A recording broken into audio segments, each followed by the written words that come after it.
नमस्कार दोस्तों, मैं हूं अनिल सिंह राठौर और ज्योग्राफी की मैपिंग सीरीज में आपका स्वागत है। इस सीरीज के अंतर्गत आप धमाकेदार तरीके से मैपिंग को करना सीख जाएंगे। आप वर्ल्ड की किसी भी कंट्री, किसी भी स्पेस, किसी भी स्थान की लोकेशन को फाइंड कर सकते हैं और दुनिया के किसी भी देश को आप चंद सेकंडों में ढूंढ सकते हैं। हम आपको ज्योग्राफी यानी पूरी दुनिया की सैर इस सीरीज के अंतर्गत कराने जा रहे हैं। तो आज हम अक्षांश और देशांतर रेखाओं को समझेंगे। अक्षांश रेखाएं कौन सी रेखा होती हैं? अक्षांश रेखा एक्सिस, ये 0 डिग्री, जिसे मैंने बोला था कि विषुवत रेखा है। कौन सी रेखा है? विषुवत रेखा है या भूमध्य रेखा है। इस रेखा से उत्तर की ओर और दक्षिण की ओर काल्पनिक रेखाएं खींची गई हैं। उत्तर और दक्षिण की ओर काल्पनिक रेखाएं खींची गई हैं, यानी विषुवत रेखा को आधार मान करके उत्तर एवं दक्षिण की ओर ध्रुवों तक इन रेखाओं को खींचा गया। इन रेखाओं को बोला जाता है अक्षांश रेखा। इन रेखाओं को भी बोला जाता है अक्षांश रेखाएं। इंग्लिश में बोलते हैं लैटिट्यूड, इंग्लिश में बोलते हैं लैटिट्यूड्स। आप समझते हो कि भाई ये रेखाएं लेटी हुई हैं, तो आप ऐसे समझते हैं अक्षांश रेखाओं को क्या बोलेंगे इंग्लिश में? लैटिट्यूड। तो वो रेखा जो भूमध्य रेखा के समानांतर है उत्तर और दक्षिण की ओर, और इन रेखाओं की दूरी चूँकि हमने हाथ से बनाया इसलिए आपको अलग अलग रख सकती है। इन रेखाओं की दूरी हमेशा बराबर होती है 111 किलोमीटर। यानी दो अक्षांश रेखाओं के मध्य की दूरी 111 किलोमीटर रहती है और हर जगह ये समान रहती है, इसलिए अक्षांश रेखाएं समानांतर होती हैं। अक्षांश रेखाएं कैसी होती हैं? समानांतर होती हैं। समानांतर होती हैं।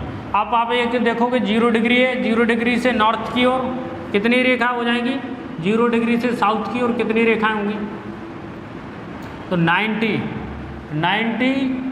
रेखाएं ऊपर हो जाएंगी, 90 रेखाएं नीचे हो जाएंगी। तो अगर कुल अक्षांश की संख्या आपसे पूछी जाए कि कुल अक्षांश बताइए, कुल अक्षांश, तो कितने होंगे? 90 + 90। लेकिन ये 0 डिग्री है, ये क्या है? 0 डिग्री, एक अक्षांश है भी, तो टोटल कितने हो गए? 181। अगर कुल अक्षांशों की संख्या पूछा जाए तो आंसर है 181, 181। देखो पहली बार ऐसा हुआ है जो कि गणित में नहीं हो सकता कि 0 जुड़ने से, 0 को ऐड करने से संख्या बदल गई। 90 और एक 0 को जो ऐड कर दिया यानी विषुवत रेखा को, तो 181 हो गई। अब आपको भी पता है और मुझे भी पता है कि 0 डिग्री नॉर्थ पोल है और नॉर्थ पोल एक बिंदु के आकार का है, और 0 डिग्री साउथ, ये साउथ पोल है, साउथ पोल भी बिंदु के आकार का है। तो हम कहेंगे कि यदि दोनों ध्रुवों को माइनस कर दें तो अक्षांश कितने बचेंगे?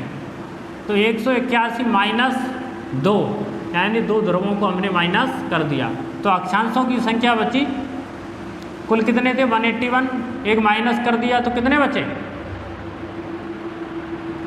179, राइट। अगर हम इसमें से विषुवत रेखा को भी माइनस कर देंगे तो कितने बचेंगे? 179 माइनस विषुवत रेखा, विषुवत रेखा कितने बचेंगे? 178। तो आपको ये याद रखना कि कुल अक्षांश कितने? 90 नॉर्थ, 90 साउथ और 0 181। यदि हम दोनों ध्रुवों को घटा दें तो 179 बचेंगे, और यदि विषुवत रेखा को भी घटा दें तो 178 बचेंगे। जैसे क्वेश्चन आए आपको वैसे ही सॉल्व करना है, राइट। तो आप अक्षांश रेखाओं को समझ गए होंगे। अब हम देखते हैं देशांतर रेखा। देशांतर रेखा वो रेखा होती है जो नॉर्थ पोल को साउथ पोल से जोड़ती हैं, एडजॉइन करती है। तो उत्तरी ध्रुव को दक्षिणी ध्रुव से मिलाने वाली रेखाओं को बोलते हैं हम देशांतर रेखाएं। देशांतर रेखाओं का उपयोग समय के निर्धारण में किया जाता है, टाइम को कैलकुलेट करने में किया जाता है। अब आप ये देखिए, ये रेखाएं बोली जाती हैं कि ये रेखाएं देशांतर रेखाएं। आपको लंबी दिख रही तो इसका नाम है लॉन्गिट्यूड्स, लॉन्गिट्यूड्स। 2 देशांतर रेखाओं की दूरी यहाँ पर आपको कैसी दिख रही है? यहाँ पर आप देखोगे कि देशांतर रेखाओं की दूरी, ये कौन सी रेखा? भूमध्य रेखा है। विषुवत रेखा पर 2 देशांतर रेखाओं की बीच की दूरी अधिकतम होती है, अधिकतम होती है या सर्वाधिक होती है। तो 2 देशांतर रेखाओं की बीच की दूरी अगर आपको मैक्सिमम देखना है तो आपको विषुवत रेखा पर जाना पड़ेगा।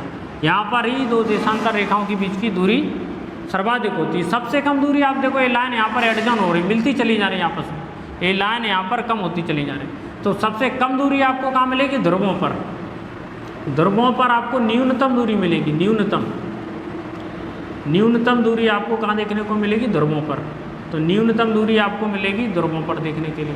तो हम इससे एक निष्कर्ष कंक्लूजन ड्रॉ कर सकते हैं कि देशांतर रेखाओं की दूरी इक्वल नहीं होती है, जबकि अक्षांश रेखाओं के बीच की दूरी इक्वल थी। 111 किलोमीटर एक अक्षांश रेखा से दूसरे अक्षांश रेखा के बीच की डिस्टेंस थी। लेकिन देशांतर रेखाओं की दूरी आप देखोगे तो विषुवत रेखा पर आपको अधिकतम देखने को मिलेगी, लेकिन जैसे ध्रुवों के नज़दीक जाएंगे तो देशांतर रेखाओं के बीच की दूरी कम हो जाती है। आपको ये भी मालूम होना चाहिए कि एक अक्षांश रेखा से दूसरे अक्षांश रेखा के पास जाने में हम 1 डिग्री क्रॉस कर जाते हैं, 1 डिग्री क्रॉस कर जाते हैं, और इस 1 डिग्री को क्रॉस करने में हमें 4 मिनट का टाइम लग जाता है। तो यहाँ हम कैलकुलेट करेंगे कि देशांतर रेखाओं का उपयोग टाइम के मैनेजमेंट में, समय के निर्धारण में कैसे होता है। तो 1 डिग्री देशांतर रेखा क्रॉस करने में अगर 4 मिनट लगते हैं, है ना, तो टोटल देशांतर रेखाओं की संख्या कितनी है आप बताइए। देखिए ये वृत्त की तरह दिख रही पृथ्वी, और वृत्त का एंगल कितना होता है? 360 डिग्री। तो देशांतर रेखाएं जो पूरी वृत्त पर खींची गई है वो टोटल कितनी है? तो देशांतर रेखाओं की संख्या 360, जबकि अक्षांश रेखाओं की संख्या कुल कितनी थी? 181। सब कुछ शामिल था, उत्तरी ध्रुव, दक्षिणी ध्रुव और भूमध्य रेखा। अब कितना एंगल है? 360 का। तो अगर 360 डिग्री हम देखेंगे, यानी पूरी देशांतर रेखाओं को अगर घूम लें तो कितना टाइम लगता है? 1 डिग्री में 4 मिनट, तो 360 का मल्टीप्लाई कर दिया, 0 6 4 जा 24 मिनट, यानी 1440 मिनट लग जाएंगे। अब आपको मालूम है, क्या मालूम है कि 60 मिनट बराबर 1 घंटा, 60 minute is equal to 1 hour. तो आप इस मिनट को घंटे में बदलना, तो 1440/60, 0 से 0 निपटा दिया, तो कितने बचे? 24 घंटे। अब आपको पहली बार पता चला होगा कि आखिर 24 घंटे का एक दिन क्यों होता है। 24 घंटे का एक दिन क्यों होता है? बिकॉज ऑफ, ये आपको दिख रहा है इधर? नहीं, वहाँ दिख नहीं रहा? बिल्कुल आपको दिखना चाहिए। आपको पहली बार पता होगा कि 24 घंटे का एक दिन क्यों होता होगा, क्योंकि देशांतर रेखाओं के कारण 1 डिग्री बराबर 4 मिनट, पूरा एंगल कितने का होता है? 360 डिग्री का। टोटल देशांतर रेखाएं कितनी है? 360। तो 360 से दोनों साइड मल्टीप्लाई किया, आ गया 1440 मिनट्स को घंटे में बदल दिया। 1 घंटा बराबर 60 मिनट, 60 का भाग दे दिया, 24 घंटे आ गया। 24 घंटे एक दिन के बराबर होता है। यही कारण है कि देशांतर रेखाओं के कारण ही भारत का समय पश्चिमी देशों यानी यूरोप और अमेरिका के देशों की तुलना में 5.5 घंटे अधिक रहता है। 5.5 घंटे अधिक रहता है, राइट। अब यहाँ से आप देखोगे कि एक रेखा और गुजरी है, इसे बोला जाता है 0 डिग्री यानी GMT, ग्रीनविच मीन टाइम। क्या बोला जाता है? GMT, Greenwich mean time. इसे बोलते हैं समय निर्धारण करने वाली अंतर्राष्ट्रीय रेखा यानी अंतर्राष्ट्रीय समय रेखा। अंतर्राष्ट्रीय समय रेखा के अनुसार ही पूरी दुनिया के देशों के समय का निर्धारण होता है। और भारत की जो स्टैंडर्ड टाइमलाइन है समय रेखा वो कितनी है, वो आपको पता होना चाहिए कि इंडिया की है 82.5 डिग्री। इंडिया की समय रेखा 82.5 डिग्री। अब आपको हम दिखाएंगे कि इंडिया की समय रेखा आकर 82.5 डिग्री कैसे है। इंडिया की समय रेखा कितनी है? 82.5 डिग्री। अब इंडिया की जो समय रेखा है वो ये, इसे बोलते हैं 82.5 डिग्री, 82.5 डिग्री यानी 82 डिग्री 30 मिनट, 82 डिग्री और 30 मिनट। ये रेखा उत्तर प्रदेश के यूपी के इलाहाबाद यानी वर्तमान नाम में प्रयागराज के नैनी से होकर गुजरती है। प्रयागराज के नैनी से होकर गुजरती है और इसी रेखा के कारण टाइम का निर्धारण होता है इंडिया में। तो इंडिया में टाइम का निर्धारण होता है इंडियन स्टैंडर्ड टाइम लाइन से, उसे बोला जाता है IST, Indian standard time line, Indian standard time line. भारतीय मानक समय रेखा, भारतीय मानक समय रेखा, इस रेखा के माध्यम से ही भारत का टाइम निर्धारण होता है। अब आप पूर्व की ओर जाएंगे, ईस्ट की ओर जाएंगे और वेस्ट की ओर जाएंगे तो टाइम में आपको अंतर देखने को मिलेगा।